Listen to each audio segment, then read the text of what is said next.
Bapak Ibu sekalian, untuk memulai acara ini, marilah kita terlebih dahulu berdoa menurut agama dan kepercayaan masing-masing agar acara pada pagi hari ini dapat berjalan dengan baik. Berdoa, kita mulai.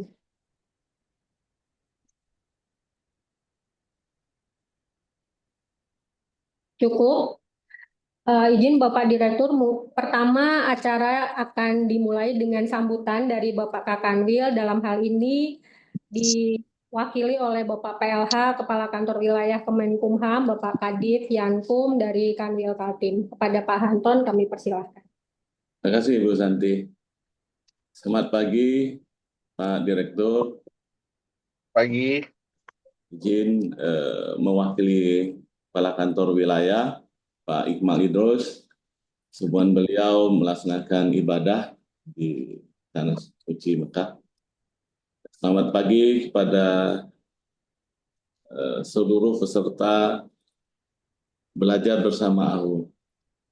Pada kesempatan ini izin saya membaca sambutan Kepala Kantor Wilayah dalam acara belajar bersama AHU.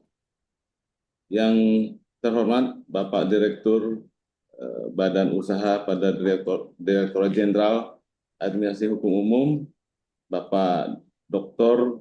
Andi Taliting Langi, SH, SIP, MSI, MPIL, sebagai narasumber. Yang saya hormati pejabat struktural, pejabat fungsional, dan pelaksana di lingkungan kantor wilayah Kementerian Hukum Kalimantan Timur, dan para peserta yang berbahagia. Assalamualaikum warahmatullahi wabarakatuh. Selamat pagi, salam sejahtera bagi kita semua.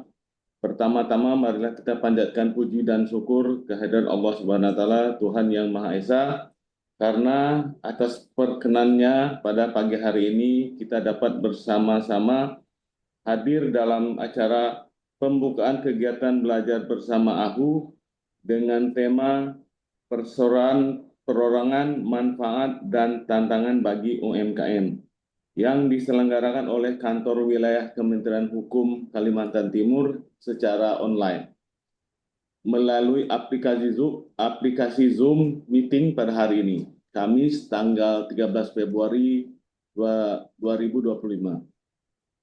Saya mengucapkan apresiasi kepada jajaran bidang pelayanan hukum atas diselenggarakannya acara belajar bersama AHU ini.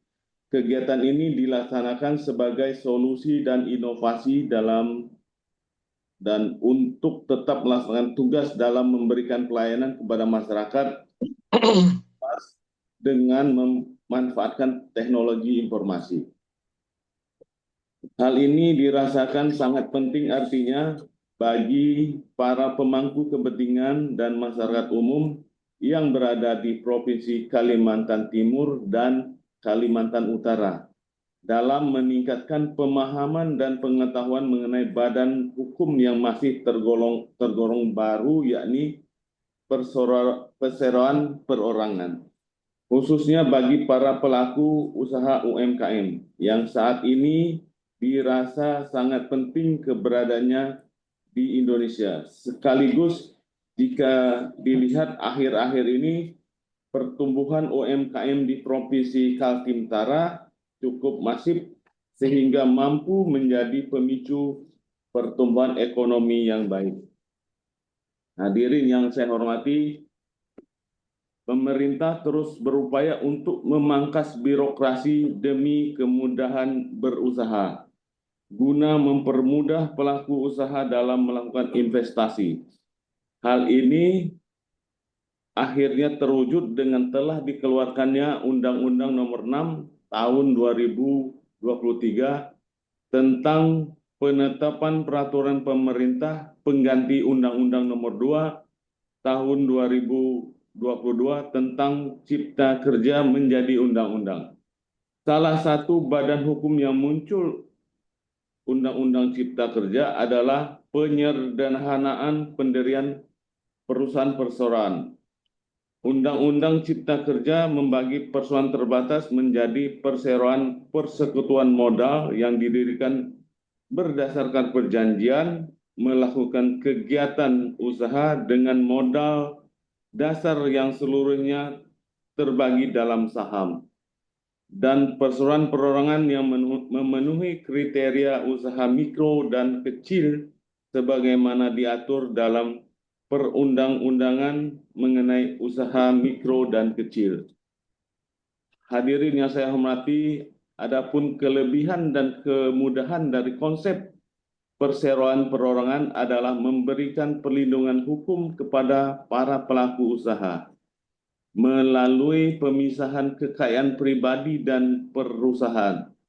Dengan demikian, tanggung jawab pendiri atau pemilik perseroan dibatasi pada jumlah saham sebagaimana tercantum dalam pernyataan pendirian, serta pendirian perseroan perorangan sangat mudah, yaitu cukup dengan mengisi form pernyataan pendirian secara elektronik dan tidak memerlukan akta notaris. Sedangkan kemudahan yang diberikan adalah hanya dengan bermodal persyaratan kartu tanda penduduk dan nomor pokok wajib pajak atau NPWP pribadi secara pribadi serta biaya PNBP yang hanya sebesar Rp50.000 saja. Dengan dilaksanakan kegiatan belajar bersama AHU yang hari ini adalah sesi perdana, diharapkan dapat menambah pemahaman dan pengetahuan dari stakeholder terkait dan masyarakat tentang adanya jenis baru dari badan usaha yang berbadan hukum, yakni perseroan perorangan, sehingga mampu menambah daya tarik pada masyarakat untuk menciptakan badan usaha baru yang lebih mudah, ringkas, dan tidak berbelit-belit, sehingga diharapkan mampu membangkitkan perekonomian nasional. Seluk-beluk mengenai persoalan perorangan ini akan dibahas lebih lanjut dan komprehensif oleh narasumber yang luar biasa dan berpengalaman di bidangnya, yaitu Bapak Dr. Andi Taleting Langi. Hadirin yang saya hormati, demikian yang dapat saya sampaikan pada kesempatan yang baik ini. Saya mengucapkan terima kasih yang sebesar-besarnya kepada Bapak Direktur atas waktu dan materi yang akan disampaikan pada saat ini. Dan selamat mengikuti kegiatan belajar ini bagi semua peserta kegiatan. Saya berharap para peserta tidak mensia-siakan kesempatan berharga ini untuk berperan aktif dalam diskusi. Semoga kegiatan ini bisa bermanfaat bagi kita semua. Dengan mengucapkan Bismillahirrahmanirrahim, kegiatan belajar bersama AHU sesi pertama tahun 2025 dengan resmi saya nyatakan dibuka. Wabillahi taufiq wal hidayah. Wassalamualaikum warahmatullahi wabarakatuh. Samarinda, 13 Februari 2025, Kepala Kantor Wilayah tertanda Dr. M. Iqmal Idul. Demikian Pak Direktur dan para peserta sambutan dari Pak Kakanwil yang pada hari ini berhalangan hadir. Sekian, terima kasih. Terima kasih Pak Anton untuk sambutannya. Izin Pak Direktur, perkenalkan saya Santi. Kali ini saya selaku Kepala Bidang Pelayanan AHU akan memandu acara ini, dan kita tiba pada inti acara, yaitu pemaparan dari Direktur Badan Usaha Kementerian Hukum Republik Indonesia, Bapak Dr. Andi Taleting Langi, SH, SIP, MSI, MPhil. Kepada Bapak, kami persilahkan. Terima kasih, Mbak Santi. Assalamualaikum warahmatullahi wabarakatuh. Selamat pagi dan salam sejahtera bagi kita semua. Pagi, Pak. Salam, Om Swastiastu, Namo Buddhaya, salam kebajikan. Yang saya hormati Bapak Kepala Kantor Wilayah Kementerian Hukum Kalimantan Selatan, yang saat ini diwakili oleh Bapak Kepala Divisi Pelayanan Hukum beserta seluruh jajaran di lingkungan Divisi Pelayanan Hukum Kanwil Kemenkum Kalimantan Selatan. Bapak Ibu semua yang tergabung dalam Zoom ruang Zoom, baik yang hadir secara langsung maupun juga hadir secara daring. Puji dan syukur kita panjatkan kehadirat Tuhan Yang Maha Esa atas kenikmatan pada pagi hari ini.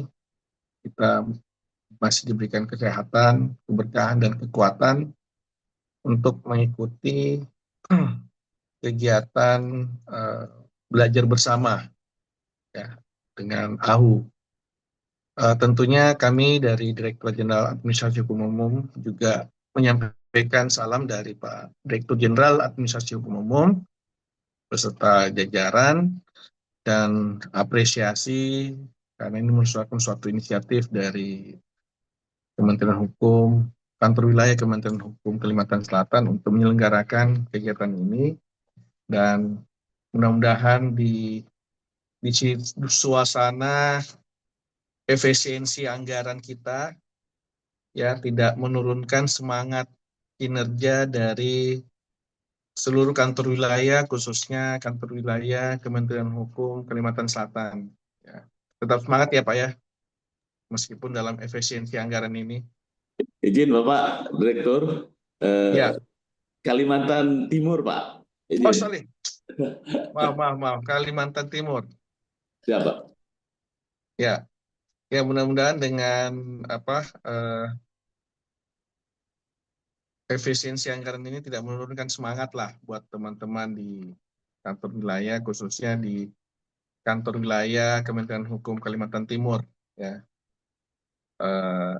Dan juga kami harapkan ada inovasi-inovasi dalam kegiatan khususnya di layanan AHU ini oleh teman-teman untuk bisa mendistribusikan, mensosialisasikan program kerja dari layanan administrasi hukum umum ini agar tetap meningkatkan PNBP ya untuk Direktorat Jenderal Administrasi Hukum Umum.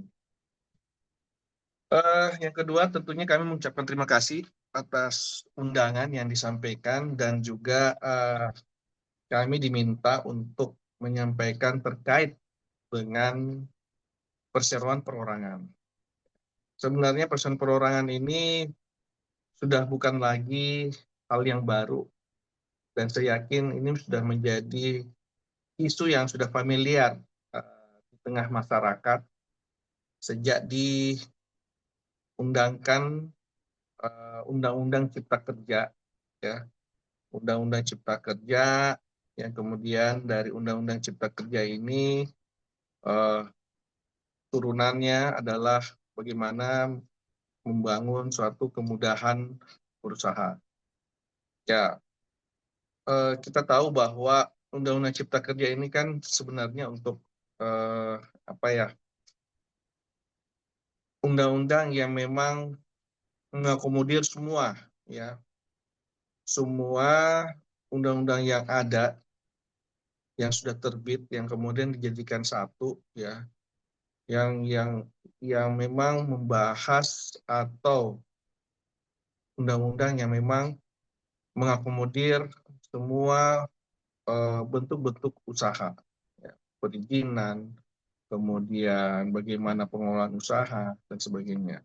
Tapi intinya adalah dalam Undang-Undang Cipta Kerja ini salah satunya, pokok dari undang-undang ini adalah kemudahan untuk berusaha. Nah ini juga sejalan dengan Astacita Bapak Presiden, yaitu misi ketiga di mana Pak Presiden juga mencanangkan untuk meningkatkan lapangan kerja yang berkualitas, mendorong kewirausahaan, mengembangkan industri kreatif, dan melanjutkan pengembangan infrastruktur. Nah, memang hal ini tidak mudah, ya. Tapi bagi Kementerian Hukum sendiri itu hal yang bisa kita wujudkan jika kita berkolaborasi, ya, berkolaborasi. Jadi Kementerian Hukum dan HAM sebagai pencatatan yang ada, khususnya di layanan AHU ini sebagai pencatatan terhadap badan-badan usaha, tapi tentunya dibutuhkan suatu kolaborasi yang efektif.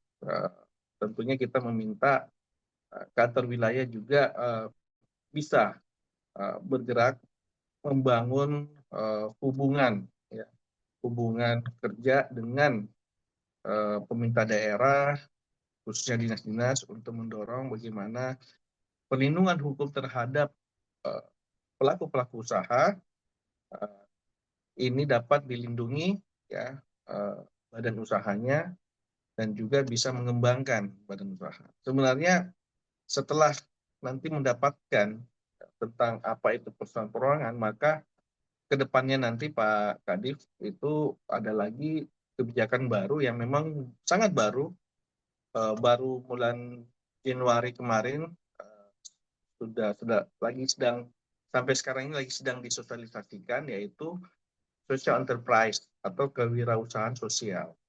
Nah, kewirausahaan sosial ini memang masih menargetkan persekutuan modal, tapi kedepannya nanti juga akan menargetkan persoalan perorangan. Nah, tapi kita sekarang fokus kepada persoalan perorangan dulu ini. Nah, dari data koperasi yang ada, data Kementerian Koperasi dan UMKM 2021 ini memang tercatat ada 64,2 juta unit usaha mikro, kecil, dan menengah di Indonesia.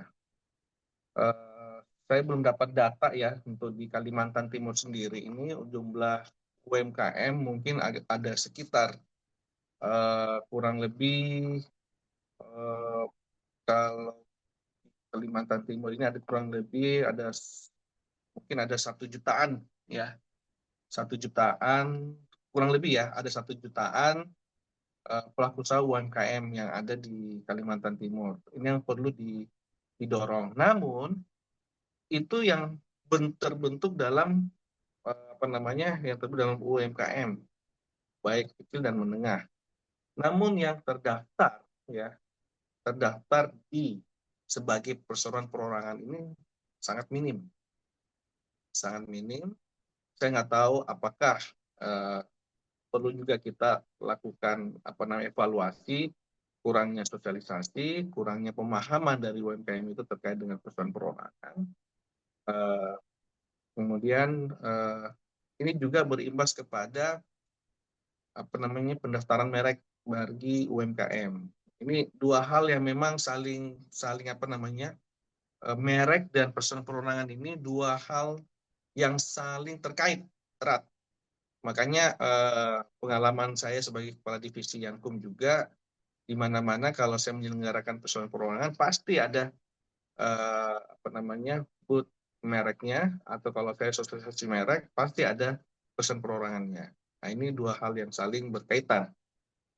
Nah, Bapak Ibu sekalian, terkait dengan catatan tadi terkait dengan pelaku usaha UMKM yang ada di Kalimantan Timur, memang kita lihat secara general Indonesia bahwa kontribusi terhadap pendapatan domestik bruto yang ada di Indonesia ini memang memberikan kontribusi ekonomi yang cukup signifikan, ya, terhadap pembangunan ekonomi di Indonesia. Untuk UMKM sendiri kontribusinya ini bisa sampai 8.500 triliun. Ini sebenarnya dengan menggerakkan UMKM aja ini sebenarnya kita sudah bisa menutupi hutang negara sebenarnya, ya. Ini sudah bisa menutupi hutang negara dan menyerap 97% tenaga kerja. Ini kalau kita memang sangat totalitas terhadap UMKM. Tapi juga pemerintah daerah dalam hal ini sebagai inisiator dan juga pemberi insentif harusnya bisa melihat peluang tersebut. Nah, ini bagaimana teman-teman di kantor wilayah mengomunikasikan kepada pemerintah daerah. Kenapa? Karena dalam persoalan perorangan ini nantinya ini ke depan ini akan terintegrasi dengan kekayaan intelektual, ya. Kekayaan intelektual. Kenapa saya bilang terintegrasi? Kan awalnya ini persoalan perorangan dan merek ini jalan sendiri-sendiri, ya, berjalan sendiri-sendiri. Kemarin kita sudah melakukan rapat beberapa kali. Ini juga perlu diketahui oleh teman-teman Bapak Ibu yang ada di dinas bahwa transformasi digital yang nanti akan kita lakukan salah satunya adalah bagaimana mengintegrasikan antara persoalan perorangan dengan layanan merek yang ada di kekayaan intelektual. Kenapa saya katakan gitu? Kalau dia merupakan persoalan perorangan, kemudian dia akan meminta atau memohon pendaftaran merek, maka biaya PNBP itu akan sama dengan mendapatkan rekomendasi dari dinas, Bapak Ibu sekalian. Kan Bapak Ibu ataupun teman-teman kami tahu kalau dia mandiri untuk merek itu 1,8 ya. Tapi kalau dia mendapatkan rekomendasi dinas, maka dia cukup membayar sebesar 500.000 per merek untuk PNBP. Namun dia bisa saja bebas dari biaya tersebut kalau mendapatkan insentif dari dinas, insentif itu. Nah, tapi insentif itu kan terbatas. Setiap dinas punya kebijakan masing-masing. Nah, keterbatasan inilah yang kemudian mereka harus antri nih, menunggu. Kalau nggak dapat kuota dari dinas, maka mereka menunggu tahun depan. Nah, sementara kalau mereka kemudian tidak dapatkan rekomendasi, mereka harus menyatakan diri sebagai pelaku usaha yang mandiri, artinya bayar 1,8. Nah, kemarin kita sudah bicara dengan teman-teman di kekayaan intelektual, ya, ketika mereka mendaftarkan persoalan perorangannya, maka secara otomatis nanti mereka mendapatkan rekomendasi sebagai persoalan perorangan. Jadi tanpa harus minta ke dinas, ya, mereka sebagai persoalan perorangan otomatis bisa mendaftarkan merek dengan status persoalan perorangan sebesar 500.000.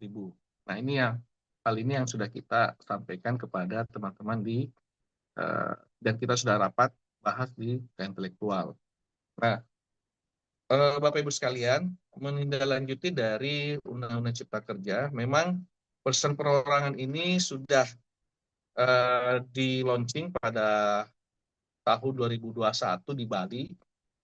Bapak Menteri Hukum dan HAM pada waktu itu yang memang secara resmi meluncing dan mengenalkan kepada khalayak masyarakat pada umumnya terkait dengan persoalan perorangan beserta aplikasinya sebagai tanda diawalinya babak baru dalam dunia usaha di Indonesia. Ini merupakan satu-satunya di dunia, Bapak Ibu, ya, persoalan perorangan yang memang merupakan badan hukum yang digagas oleh pemerintah Indonesia yang dalam hal easy of doing business, ya, kemudahan berusaha, dan juga memberikan suatu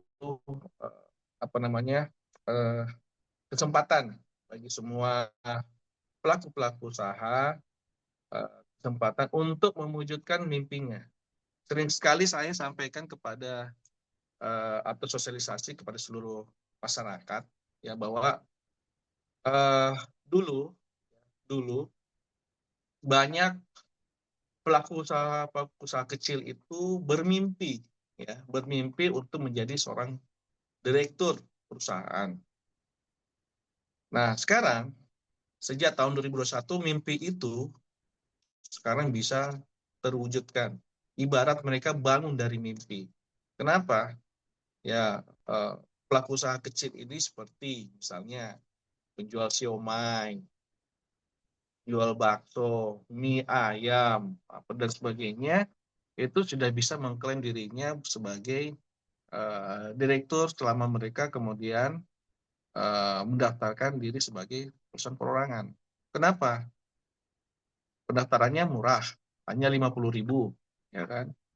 Modal yang dibutuhkan untuk perusahaan perorangan tidak ada modal minimum, yang ada modal maksimal sebesar 55 miliar, ya. Itu untuk usaha kecil, ya, pelaku usaha kecil. Kalau pelaku usaha menengah ke atas, maka modal maksimal adalah 10 miliar. Seperti itu. Nah, apakah memerlukan notaris? Tidak sama sekali. Ya. Tidak sama sekali memerlukan notaris ketika mendapatkan person perorangan. Kemudian apakah nantinya kalau sebagai person perorangan, kami nantinya bisa mendapatkan modal dari bank atau pinjaman kredit? Sangat bisa. Sekarang ini yang memang sudah menjalankan prosedur person perorangan ini adalah kalau saya nggak salah ini adalah Mandiri dan BRI, ya, termasuk BNI. Nah, beberapa memang bank-bank swasta ini sedang kita gagas agar juga bisa memberikan kredit kepada masyarakat. Ya, hanya memang di wilayah, mohon maaf nih Pak Kadif, sosialisasi ini kadang-kadang tidak sampai ke pimpinan-pimpinan bank yang ada di wilayah, ya.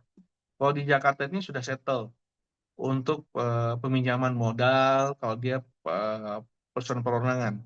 Namun kalau di wilayah itu mereka masih diminta, ya, masih diminta terkait dengan akta dan sebagainya. Padahal itu tidak perlu karena mereka masih dalam masih dalam person perorangan, ya, person perorangan.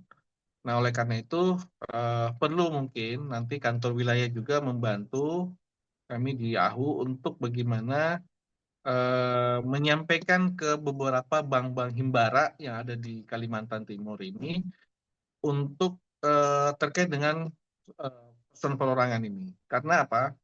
Karena nantinya ketika mereka mendaftarkan person perorangan ini kan syaratnya sangat mudah, ya. Pertama syarat sangat mudah, pertama cuma KTP, ya. Kemudian syarat administrasinya, ya, ini kalau saya sampaikan ini adalah syarat administrasi KTP, ya. Kemudian NPWP perorangan, ya. Kemudian surat pernyataan. Hanya 3 ini aja syarat administrasi yang mereka harus lengkapi, yang kemudian secara secara administrasi ini dalam 10 menit mereka sudah bisa mendapatkan sertifikat sebagai person perorangan, ya. Kemudian salah satu keuntungannya adalah ketika mereka sudah mendaftarkan sebagai person perorangan, maka secara otomatis mereka akan mendapatkan NPWP, ya, NPWP Badan Perseorangan, ya, perseorangan. Tadi kan NPWP perorangan, ya. Namun ketika dia daftar sebagai person perorangan, maka secara otomatis mereka mendapatkan NPWP untuk Badan Person Perorangan, ya. Pak, ini error di sistemnya. Datang secara datang di kantor pajak, ya, memperlihatkan sertifikat person perorangan, nanti langsung diberikan NPWP Badan Perorangan, tidak dipersulit, ya. Karena ini sudah terintegrasi, Bapak Ibu sekalian. Nah, kemudian juga validasi NIK oleh Ditjen Dukcapil sudah pasti itu sudah terintegrasi, ya, KTP ini. Ya, jadi KTP ini cuma satu, ya. Single number ini nggak bisa lagi dipakai oleh pelaku usaha karena ini akan terdata terus. Kapan dia melakukan persekutuan modal, maka dia akan secara ini meningkat, ya, meningkat statusnya. Jadi persekutuan modal. Otomatis kalau dia sudah menjadi persekutuan modal, maka PT perorangannya ini harus dibubarkan, ya, untuk dinaikkan statusnya menjadi persekutuan modal. Nah, kalau sudah ditingkatkan statusnya, maka dia harus melalui notaris untuk meningkatkan status ini menjadi persekutuan modal, Bapak Ibu sekalian. Nih, ya. Nah, apa dasar hukumnya terkait dengan person perorangan ini? Yang jelas untuk dasar hukum sudah kita mengacu di dalam Undang-Undang Cipta Kerja Nomor 2 Tahun 2023, ya, di mana muncul ketentuan mengenai person perorangan. Kemudian PP Peraturan Pemerintah Nomor 7 Tahun 2021 tentang kemudahan perlindungan dan pemberdayaan koperasi dan usaha mikro, kecil, dan menengah. Kemudian PP 8 Nomor 2 Tahun 2021 juga tentang modal dasar perseroan. Ya. Kemudian di Permenkumham sendiri, Permenkumham 21 Tahun 2021, ya, ini mudah diingat, ini nomornya 2121 aja. Ya. Ini tentang syarat dan tata cara pendaftaran pendirian, perubahan, dan pembubaran badan hukum persatuan terbatas, termasuk nanti persoalan perorangan di sini. Nah, Bapak Ibu sekalian, eh,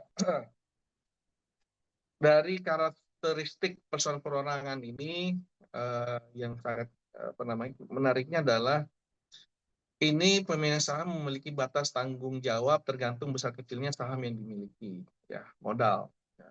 Kemudian ini persoalan perorangan ini dilindungi oleh undang-undang dan tidak dapat dipakai oleh perseroan lainnya. Ya. Jadi juga mohon kepada pelaku usaha UMKM, tolong nanti diinformasikan bahwa jangan sampai, ya, kan ini kan yang mengajukan adalah perorangan. Jangan sampai ini ketika mereka sudah punya sertifikat ataupun terkait dengan persoalan perorangan, perusahaan perorangan mereka ini jangan sampai dipakai oleh orang lain. Sudah ada kejadian, ya, perusahaan perorangan ini digunakan oleh, kalau saya katakan, oknum, ya, meskipun dia kerabat, ya, melakukan kegiatan-kegiatan usaha yang menyimpang seperti itu. Ya, jangan sampai ini kenapa? Karena gini, minjam modal saja, ya, peminjaman modal ke bank itu kan harus dengan badan hukum. Ya. Nah, perusahaan perorangan ini kan sudah menjadi suatu badan hukum perorangan, sehingga kita punya alasan untuk mengembangkan usaha kita karena sudah berbadan hukum. Kayak makan bergizi gratis, ya. Untuk mendapatkan proyek ini itu harus berbadan hukum dulu, ya. Harus apakah dalam bentuk yayasan, ya, perorangan, tapi yang jelas dia punya badan hukum. Nah, oleh karena itu Bapak Ibu sekalian, hati-hati ketika sudah menjadi perusahaan perorangan tapi dimanfaatkan oleh orang-orang yang tidak memiliki etikat baik. Ini juga pasti ada upaya untuk ke arah sana. Nah, kemudian sebagai perusahaan perorangan dia lebih memiliki kebebasan untuk melakukan berbagai aktivitas bisnis, baik jenis atau bidang usaha maupun wilayah operasinya lebih luas. Kenapa? Kalau ditanya apakah KBLI-nya itu terbatas? Tidak. Ya. Dia bisa KBLI-nya tidak terbatas, ya, tidak terbatas. Tapi harus juga disesuaikan dengan modal yang dimiliki. Jangan sampai dia memasukkan KBLI-nya tapi tidak sesuai dengan modalnya yang kecil, seperti itu. Jadi jangan sampai besar pasak daripada tiang, Bapak Ibu sekalian. Ya. Nah, kemudian pengelolaan lebih profesional dan lebih mudah dalam mendapatkan akses perbankan atau lembaga keuangan. Tadi sudah katakan, Pak, ya. Ada success story, saya nggak perlu bilang bahwa nanti bisa dapat modal lah. Tapi ada success story ketika perusahaan perorangan ini oleh pelaku usaha ini benar-benar serius dalam usahanya, mengembangkannya, mengelolanya, ya. Dia bisa mendapatkan sampai dengan 250 juta sampai dengan 1 miliar modal ini. Ini sudah ada kasus isu yang memang dari laporan keuangan yang disampaikan. Kan biasanya bank itu minta laporan keuangan, dan dalam perusahaan perorangan itu sudah kita juga membimbing perusahaan perorangan itu dalam bentuk, biasanya dalam bentuk template, ya, terkait dengan laporan keuangan itu untuk disampaikan. Jadi kelihatan di situ, ya, pengeluaran, pemasukan, profitnya berapa dan sebagainya, pengeluaran kotor dan sebagainya itu sudah kelihatan dalam laporan keuangan, sehingga bank melihat ini sehat nih, perusahaan perorangannya sehat, ya. Karena sehatnya, maka ketika dia meminjam modal itu, bank tanpa ragu-ragu, ya, itu langsung mengeluarkan dana yang memang sesuai dengan kebutuhannya, ya. Dan itu sudah ada success story-nya, kemarin ada tes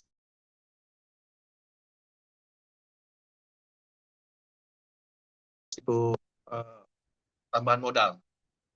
Nah, kemudian dengan bentuk badan hukum perseroan diharapkan bisa membuka serta mendorong para pelaku UMKM untuk memasuki pasar ekspor. Ya, tentunya apakah ini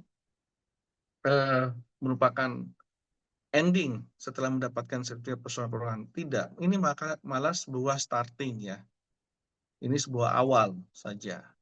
Kenapa? Bahwa mereka sudah mendapatkan status badan hukum, ya. Kemudian nanti mereka akan punya merek.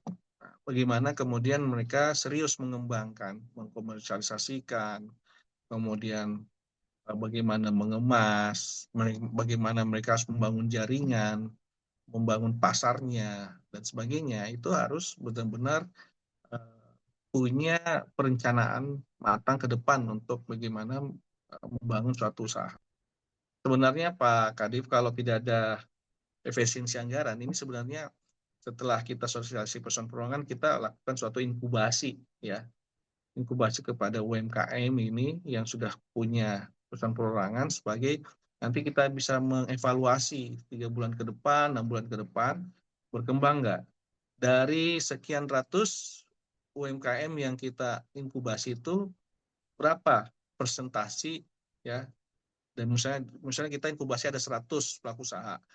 Dari 100 pelaku usaha ini, berapa yang memang, berapa persen keberhasilan dari inkubasi itu yang kemudian kita lihat keberhasilan mereka dalam mengembangkan usahanya. Ya. Kita lihat dalam waktu 3 bulan sampai 6 bulan ke depan. Gitu. Nah, tapi karena ada efisiensi ini, ya kita berharap nanti ini ada suatu inisiatif baik itu dari pemerintah daerah untuk mendorong suatu inkubasi kalau mereka sudah punya sertifikat perseroan perorangan.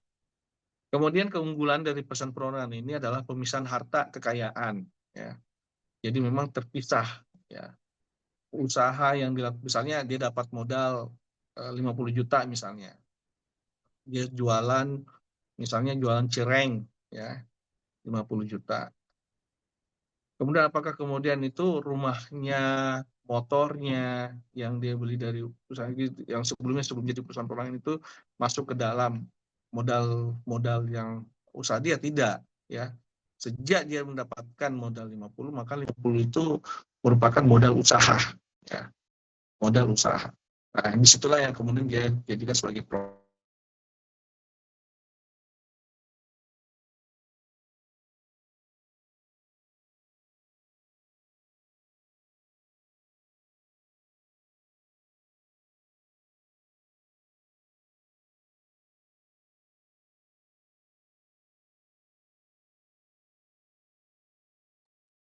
Tes.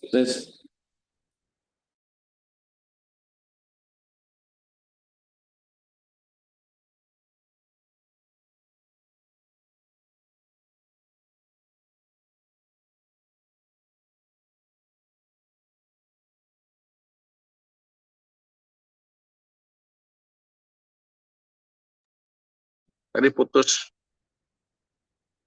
Ya, saya lanjut. Kemudian dia bebas menentukan modalnya. Ya. Menentukan modal sini dia ya ada tadi kan maksimal modal 5 miliar. Ya. Dia bisa saja mengatakan bahwa modal saya 100.000, 1 juta, karena tidak ada minimum modal itu. Yang jelas sebagai pelaku usaha kecil menengah, dia sampai dengan 5 miliar. Kan. Nah, kemudian pendirian dengan pernyataan. Jadi dia buat suatu pernyataan itu sudah ada template-nya. Karena di dalam AHU Go ID, Bapak Ibu sekalian, Kalau Bapak Ibu masuk ke dalam website AHU Go ID itu sudah ada fitur person perorangan, ya, ada fitur person perorangan yang nanti bisa diklik itu bisa mengupload, ya, bisa mengupload KTP-nya, kemudian NPWP perorangannya, dan juga bisa mengupload dari surat penyata yang sudah disiapkan, tinggal mengisi, ya. Kemudian ini bersifat one tier, ya. Jadi memang usaha yang dirintis ini, ya, usaha yang awalnya sebelumnya, ya, itu dikembangkan, ya. Karena dia kan belum jadi persekutuan modal gitu. Jadi usahanya itu diseriuskan gitu. Ya, apakah dia nanti usahanya sebagai pelaku makanan, minuman seperti itu. Ya. Nah, kemudian dia bersertifikat badan hukum, ya. Jadi secara otomatis ketika dia daftar sebagai person perorangan dia sudah memiliki badan hukumnya. Dan ini diumumkan di web Bapak Ibu sekalian. Jadi kalau kita nantinya ada yang mau bikin person perorangan, itu kalau nanti namanya sama dengan punya orang itu pasti biasanya ditolak gitu kan. Dia harus cari nama yang memang tidak tidak ada dalam atau belum terdaftar lah di dalam web. Sama dengan beberapa kriteria kalau mau daftar perkumpulan juga harus berbeda nama perkumpulan itu, termasuk nama yayasan dan sebagainya, nama PT, ya, sekalian. Nah, eh, terkait dengan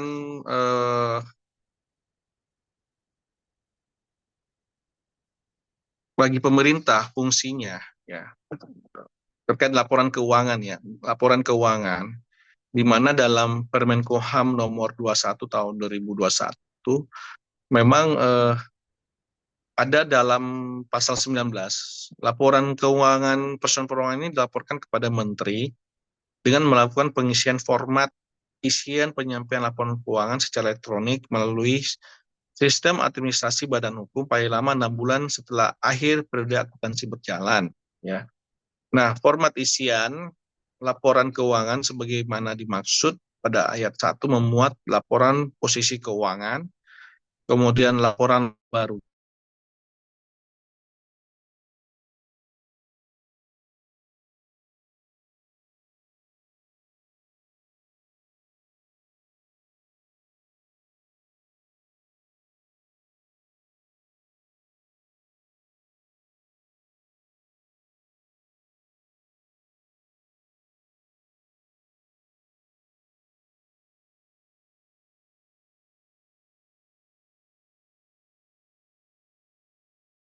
Ya, ada di dalam sistem kita juga. Nah, nantinya fungsinya nanti ini adalah untuk mengetahui, laporan ini kan fungsinya untuk mengetahui apakah person perorangan yang didirikan ini masih aktif, mengetahui juga apakah person perorangan ini yang didirikan melakukan kegiatan usaha atau tidak. Ini menjadi alat monitoring, ya, monitoring apakah PTP tersebut masih memenuhi kriteria UMK. Jadi fungsi laporan keuangan ini juga sebagai monitoring, ya, monitoring terhadap dia aktif atau tidak, dia masih melakukan kegiatan usaha atau tidak, dan juga dia masih memenuhi kriteria UMK atau tidak, gitu kan. Nah, yang sampai laporan keuangannya sudah profitnya sudah miliaran, ya, miliaran sampai puluhan miliar, terus dia masih juga PT perorangan. Nah, ini juga takutnya dia menghindari pajak. Ya. Kemudian juga sebagai alat pengukuran kinerja bisnis dan juga memantau arus kas tertib administrasi keuangan sekalian. Nah, kami jadi memang laporan keuangan ini punya alat kontrol, waktu sekalian.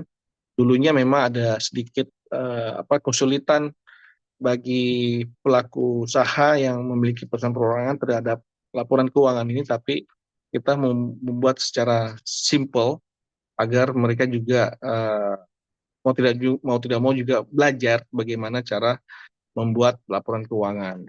Tapi manajemen yang baik dalam satu bisnis itu memang adalah bagaimana mereka pengelolaan keuangan ini ya dilakukan secara profesional, sehingga nantinya ke depan mereka sudah tahu ya eh, kerugian atau laba atau profit yang dimiliki, berapa kebutuhan yang perlu ditambahkan, ya perlu ditambahkan. Kemudian ketika order sudah mulai naik, itu juga mereka akan berpikir bagaimana menambah SDM, ya tenaga kerja, menambah materialnya dan sebagainya.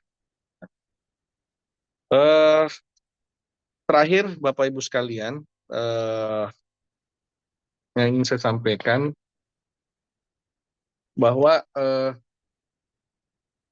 persoalan perorangan ini dapat melakukan perubahan status menjadi persoalan persekutuan modal, ya.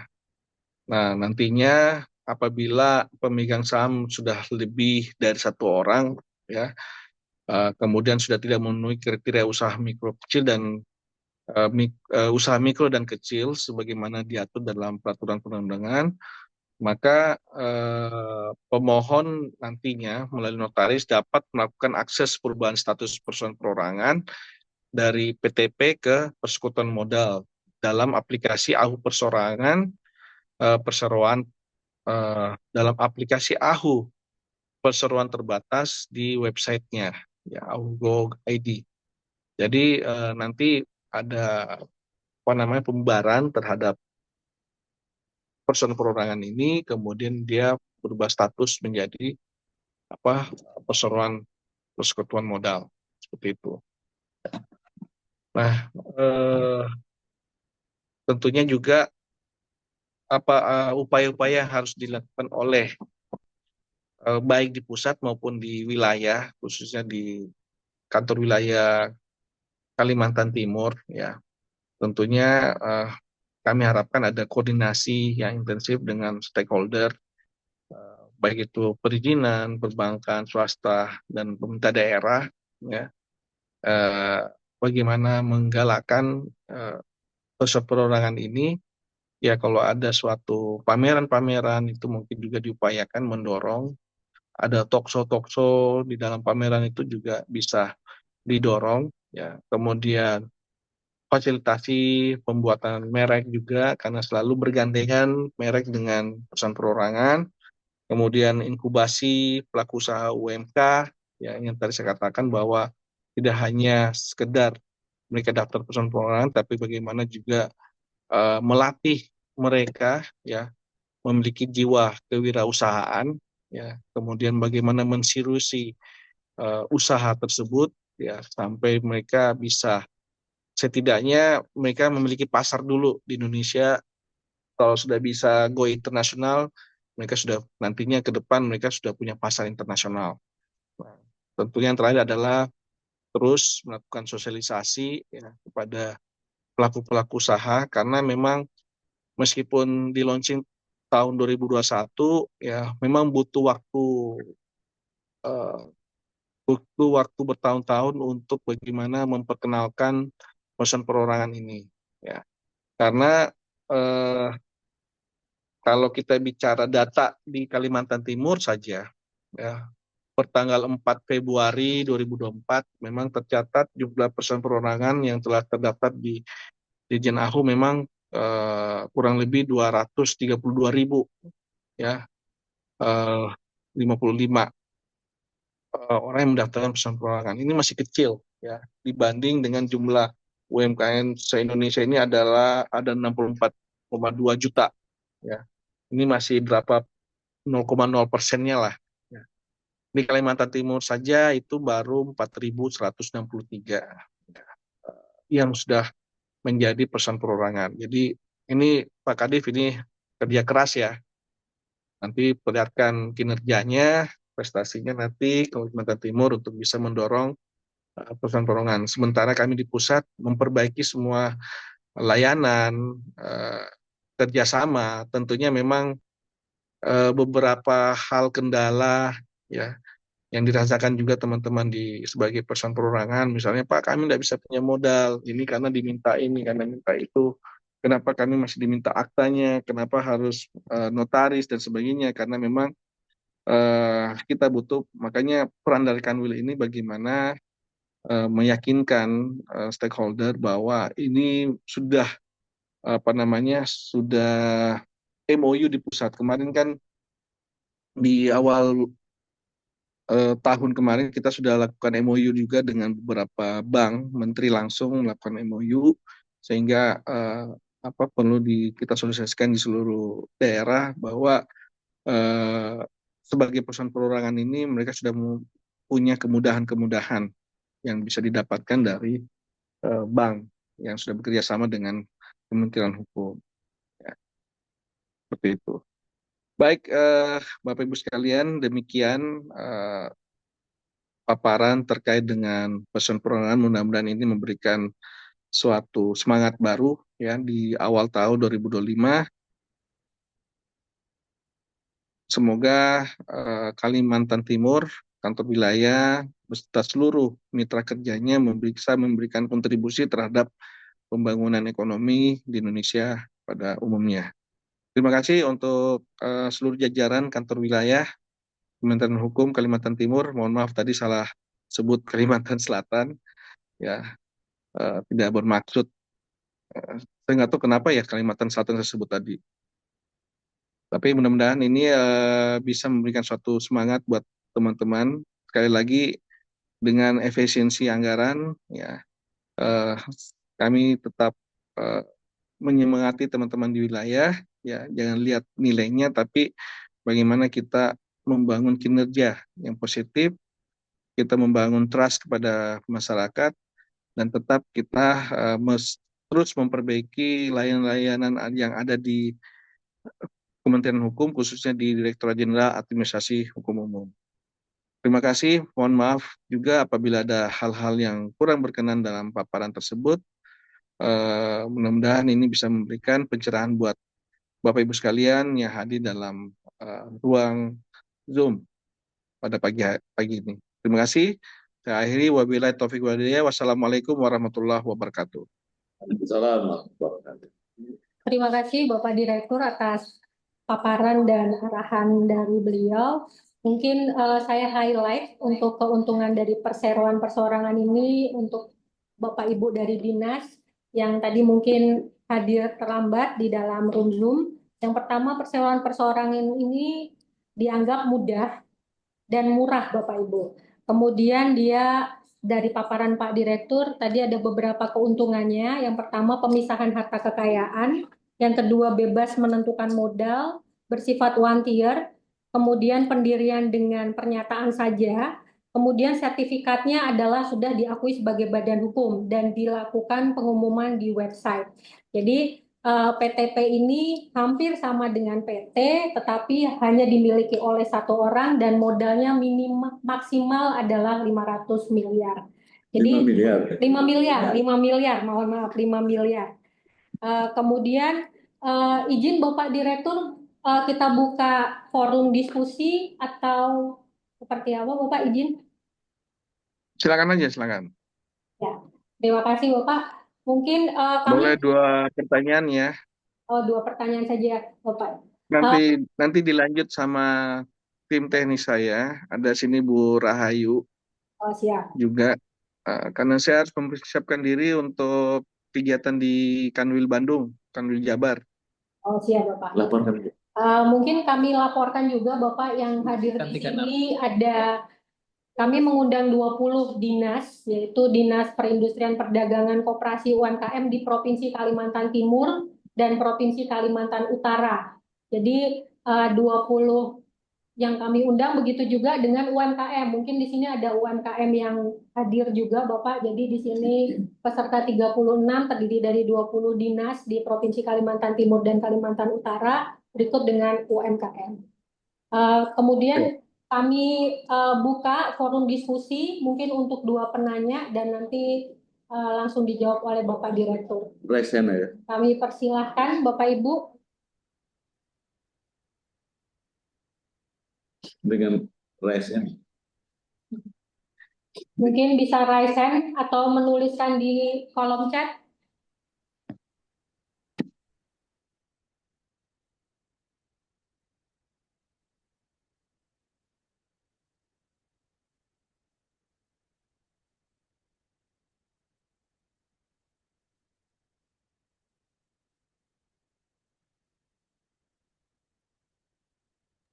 Nanti Kami, kalau nggak ada yang bertanya, kalau nggak ada yang bertanya, saya yang bertanya nanti ya.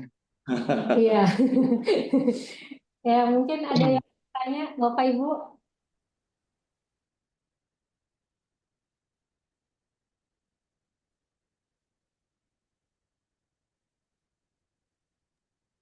Mungkin Mbak saking, Ayu ada yang mau ditambahkan, Mbak Ayu? ya, Bu Rahayu silakan Ibu. Iya, izin Ibu, tadi ada kami share video tutorial untuk yang pendirian perseroan perorangan, nanti mungkin bisa di-setel, tapi tadi mungkin menambahkan apa yang disampaikan oleh Bapak untuk ini apa untuk kemudahan terkait KI untuk pembuatan merek, di mana untuk UMKM itu oleh KI kan diberi kemudahan untuk biayanya hanya 500.000. Nah, tapi ini mungkin perlu diskusi lagi lebih detail karena di situ untuk memperoleh kemudahan merek sebagai UMKM dalam pengumumannya KI harus mendapatkan rekomendasi dari Kementerian Koperasi UMKM, Dinas Perindustrian, Kementerian Pariwisata dan Ekonomi Kreatif, namun belum ditambahkan tentang sertifikat pendirian PT perorangan pada yang sudah dicatatkan di Ditjen AHU. Nah, ini masih dalam proses apakah nanti konsepnya integrasi by system atau manual masih kita diskusikan, tapi insya Allah dalam waktu dekat dimungkinkan untuk perseroan perorangan hanya dengan menyampaikan sertifikat pendiriannya, bukti sebagai PT perorangan, bisa mendapatkan kemudahan untuk tanpa harus melalui izin rekomendasi dari Kementerian UMKM, kemudian dari Kementerian Ekonomi Kreatif, Pariwisata dan Ekonomi Kreatif. Jadi bisa lewat dengan sertifikat ini kita sedang usahakan. Kemarin juga sebelumnya Pak Direktur yang sebelumnya sudah bersurat untuk bisa hanya dengan melampirkan sertifikat pendirian perseroan perorangan bisa mendaftarkan merek dengan biaya yang 500.000 itu. Tapi mungkin kita follow up ya, izin Pak Direktur, kita bersurat lagi ke KI untuk bisa memfollow up itu gitu. Kemudian untuk peralihan dari perseroan perorangan menjadi PT Persekutuan Modal, dia mekanismenya cukup pergi ke notaris, Ibu, pergi ke notaris untuk dibuatkan akta perubahan anggaran dasar. Jadi dia langsung akses ke dalam sistem kita oleh notarisnya ya. Nah, di dalam premis aktanya itu dibunyikan tentang sebelumnya adalah PT ini adalah PT perorangan dengan nama apa. Jadi di dalam sistem kita tidak dihapus, cuma beralih menjadi PT Persekutuan Modal seperti itu. Karena memang seperti yang disampaikan Pak Direktur di awal tadi bahwa perseroan perorangan ini tidak akan sama namanya dengan PT yang lain, termasuk juga tidak akan sama namanya dengan PT Persekutuan Modal yang sudah tercatat di sistem AHU. Jadi dia kalau misalnya mau beralih naik menjadi PT Persekutuan Modal dengan mekanisme perubahan anggaran dasar berangkat ke notaris, membuat aktenya bersamaan dengan ini apa temennya nih yang mau jadi pemegang saham satu lagi misalnya kayak begitu. Seperti itu, Bu. Terima kasih Bu Rahayu untuk tambahan informasinya. Jadi menarik sekali Bapak Ibu sekalian. Jadi PT perseorangan itu bisa diawalin, kemudian bisa dilakukan perubahan menjadi PT biasa. Itu kalau dari notaris, kalau pendirian PT biasanya harus pesan nama dulu. Ini sudah langsung otomatis ya Bu ya. Ya. Ya, kalau pesan nama udah nggak juga, Bu. Sekarang dia bisa ngecek namanya sama atau enggak, tapi tidak melewati mekanisme itu. Karena dia bukan pendirian lagi, tapi dia perubahan anggaran dasar menjadi PT Persekutuan Modal, seperti itu. Iya, jadi langsung Bapak Ibu, jadi tidak perlu apa namanya seperti zaman dulu bisa harus lakukan pendirian ulang, tetapi langsung bisa melakukan perubahan lewat notaris. Tapi Bapak Ibu kalau yang perubahan harus lewat notaris pendaftarannya. Mungkin ada yang bertanya, Bapak Ibu, ini ada pertanyaan satu terkait perpajakan. Apakah laporan pajak pada PTP disamakan dengan PT Persekutuan Modal dan bagaimana mekanisme laporan SPT pajak tahunan untuk PTP karena berkriteria UMK? Mungkin bisa dijawab Ibu dari pertanyaan. Ini kelihatannya UMK ini. Oh iya, jadi Silakan. kalau untuk perpajakan sebenarnya ini ranahnya teman-teman dari pajak nih ya yang bisa ngomong. Tapi saya mungkin sampaikan juga bahwa laporan perpajakan SPT itu berbeda dengan laporan keuangan yang ada di dalam sistem kita. Tadi seperti yang disampaikan Pak Direktur, monitoring terhadap laporan keuangan yang ada di sistem kita adalah monitoring yang dilakukan oleh AHU untuk make sure bahwa dia sudah masih tetap dalam kriteria UKM, usaha mikro kecil. Jadi kalau untuk SPT pajak, laporan tahunan itu memang tetap sama dengan prosedur yang ada di dalam aturan Dijen Pajak seperti itu, Pak.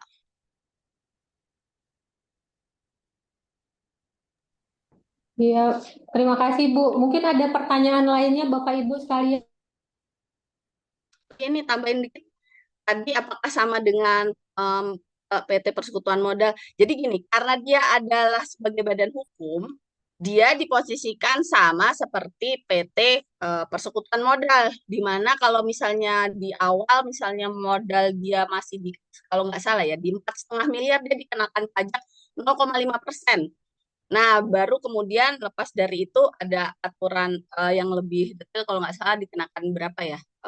Mungkin nanti teman-teman pajak bisa diundang lebih mendetailkan berapa pajak yang dikenakan gitu. Tapi yang awal dia di 0,5% 2 tahun pertama, baru kemudian sama dengan pajak pada umumnya. Seperti itu, Pak.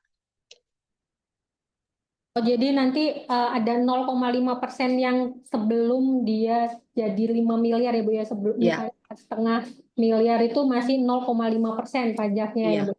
Iya, Mungkin tapi sebenarnya ini mah kita sambil diskusi ya. Ini kita mungkin akan diskusi lagi sih sama Kementerian Keuangan terkait perpajakan UMKM. Karena kalau kembali lagi kita lihat di regulasi yang PP 7 tahun 2021 itu sudah kami sampaikan juga kebetulan itu penjurunya adalah Kementerian UMKM. Di situ memang kriterianya di pasal 35 untuk modal usaha kan 0 sampai 1 miliar itu yang usaha mikro. 1 sampai 5 miliar usaha kecil. Kalau dilihat itu kan angkanya besar sekali. Sedangkan kalau kita ngelihat pelaku usaha perseroan perorangan bisa jadi di bawah 1 miliar. Nah mungkin mereka bisa kita kemarin sih kita minta untuk kalau bisa pasal 7 itu dirubah sehingga memudahkan Dijen Pajak juga untuk memberi pajak khusus nih untuk perseroan perorangan. Jadi angkanya nggak disamakan walaupun dia berbentuk badan hukum sama seperti PT Persekutuan Modal, tapi mungkin bisa diberikan keringanan pajak. Jadi kemarin yang jadi persoalan soal perseroan perorangan ini banyak pertanyaan soal perpajakan tuh karena itu gitu. Tapi karena regulasinya masih membunyikan dia posisinya sama seperti PT Persekutuan Modal dengan modal yang sampai di 5 miliar itu seperti itu. ya mungkin nanti semoga bisa dinego ya Bu ya untuk PT Iya, insya Allah. bisa mendapatkan. Nanti ada Pak Direktur ya Pak, izin Pak. Nanti Iya. kita sih bersurat Pak. Oke. Kemudian ini ada pertanyaan lagi, izin Bapak Direktur dan Bu Rahayu. Mohon izin Bapak Ibu bertanya untuk berdasarkan informasi yang diperoleh dari Kanwil, juga sempat disebutkan tadi untuk pembukaan rekening di bank hanya menunjukkan surat pernyataan pendirian PTP. Namun saat ini bank tetap meminta akta notaris. Jadi bagaimana Bapak Ibu solusinya? Silakan. Izin mungkin sudah disampaikan Pak Iya, Direktur ya tadi. Iya. Pak, sudah tadi silakan. sampaikan. Ya, sudah disampaikan tadi bahwa beberapa bank yang memang sudah MOU dengan Kementerian Hukum seperti kemarin Mandiri sama apa, Bayu? BNI sama Mandiri Pak. BNI sama Mandiri ya. Takutnya nanti dia ke bank yang lain, Iya. sehingga dimintakan akta. Jadi coba ke Mandiri sama BNI untuk terkait dengan peminjaman modal kredit seperti itu. Di beberapa bank yang lain nanti kita sedang mengupayakan untuk MOU juga seperti BRI, BJB, kemudian juga bank-bank daerah lainnya seperti itu. Ya, terima kasih Pak Direktur. Mungkin izin Pak Direktur supaya kami bisa sosialisasi ke Hambara juga, terutama yang di luar, yang Mandiri dan BRI. Kalau bisa kami di-share juga Pak MOU-nya, karena biasanya mereka kalau ini minta MOU-nya dulu gitu, seperti itu Bapak. Oke, ya nanti kita mintakan ke Karo Humas, Karo Humas nantinya. Ya Bapak, terima kasih untuk penjelasannya. Mungkin Bapak Ibu dari Dinas ada yang bertanya, ini dua penanya dari UMKM. Saya persilakan Bapak Ibu. Bapak mau closing? Mau closing Bapak? Teman Bapak ini udah.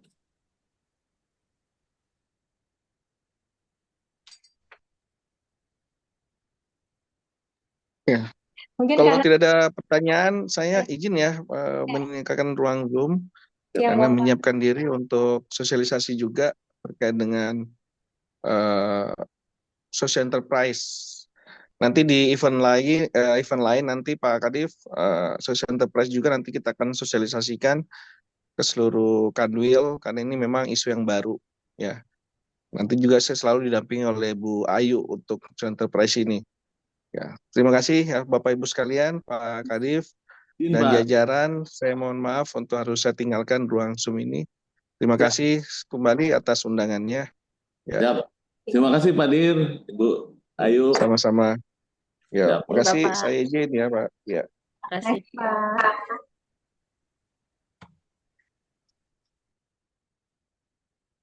Bapak Ibu sekalian dari Dinas, mungkin karena Direktur Pak Andi sudah keluar dari grup Zoom kita. Demikian acara kegiatan belajar bersama AHU sesi pertama ini, Bapak Ibu. Kami berterima kasih untuk kehadiran Bapak Ibu sekalian, menyita waktu Bapak Ibu, tetapi pada intinya kami berusaha untuk memberikan sosialisasi kepada Bapak Ibu sekalian yang terkait dengan kebijakan-kebijakan baru tentang UMK agar kita bisa melakukan pelayanan di dalam keterbatasan kita pada saat ini. Terima kasih, kami mohon maaf yang sebesar-besarnya jika dalam penyelenggaraan kegiatan ini masih terdapat banyak kekurangan, dan kami berharap Bapak Ibu juga nanti bisa membantu kami dalam pelayanan sosialisasi kepada masyarakat.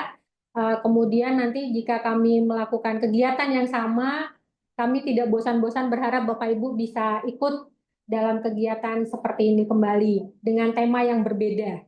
Mungkin itu saja Bapak Ibu, kami berterima kasih dan kami mohon izin menutup room Zoom ini dan sampai bertemu lagi, salam sehat selalu.